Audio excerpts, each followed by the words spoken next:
মুসলিম বিশ্বের মধ্যে সবচেয়ে ধনী দেশ ব্রুনাই। দক্ষিণ পূর্ব এশিয়ার ছোট্ট এই দেশে আছে অঢেল বিত্ত।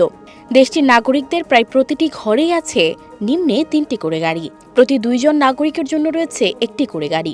তবে সবচেয়ে অবাক করা বিষয় হচ্ছে এই দেশে নাগরিকগণ বিপুল পরিমাণ আয়ের অধিকারী হলেও কাউকে কোনো ট্যাক্স দিতে হয় না।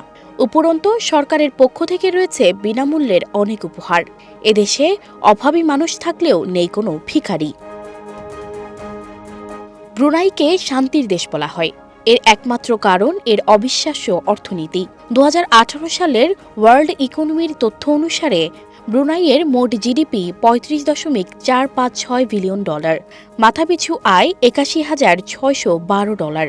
রাশিয়া ইউক্রেন যুদ্ধের সময় যখন অর্থনীতি নিয়ে বিপাকে পড়েছে ব্রিটেন আমেরিকার মতো শক্তিশালী দেশগুলো, তখন ব্রুনাই কিভাবে এত সমৃদ্ধ হচ্ছে এমন প্রশ্নই এখন ঘুরপাক খাচ্ছে।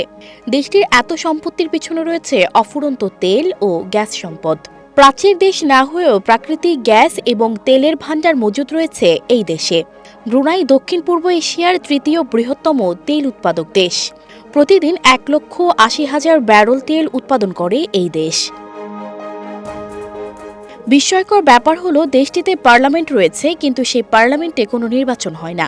1984 সালের স্বাধীনতার পর দেশটির সুলতান হন হাসান আল বলকিয়া, আর এরপর দেশটিতে আর কখনো নির্বাচন হয়নি। দেশটির সুলতান পরিবার হল দক্ষিণ এশিয়ার সবচেয়ে পুরনো সুলতান পরিবার। প্রায় 600 বছর ধরে এখনো পর্যন্ত এই সুলতানি পরিবারটি শাসন করে আসছে।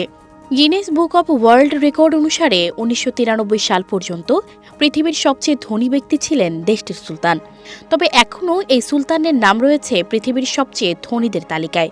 ব্রুনাইয়ের সুলতান হলেন একাধারে রাষ্ট্র ও সরকারের প্রধান। দেশটির আয়তন মাত্র 5,765 বর্গ কিলোমিটার, শুধুমাত্র চীনের সাংহাই শহরের সমান। ব্রুনাইয়ের জনসংখ্যা 5 লাখের কিছু বেশি। এদেশের জনসংখ্যার 78.8 ভাগই মুসলিম। ব্রুনাইয়ের শ্রমবাজারে প্রচুর বাংলাদেশি কর্মীর চাহিদা রয়েছে। পর্যটন আকর্ষণীয় একটি দেশ।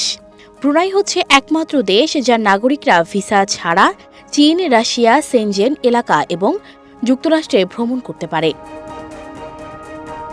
সানজিদা রহমান, প্রবাস খবর।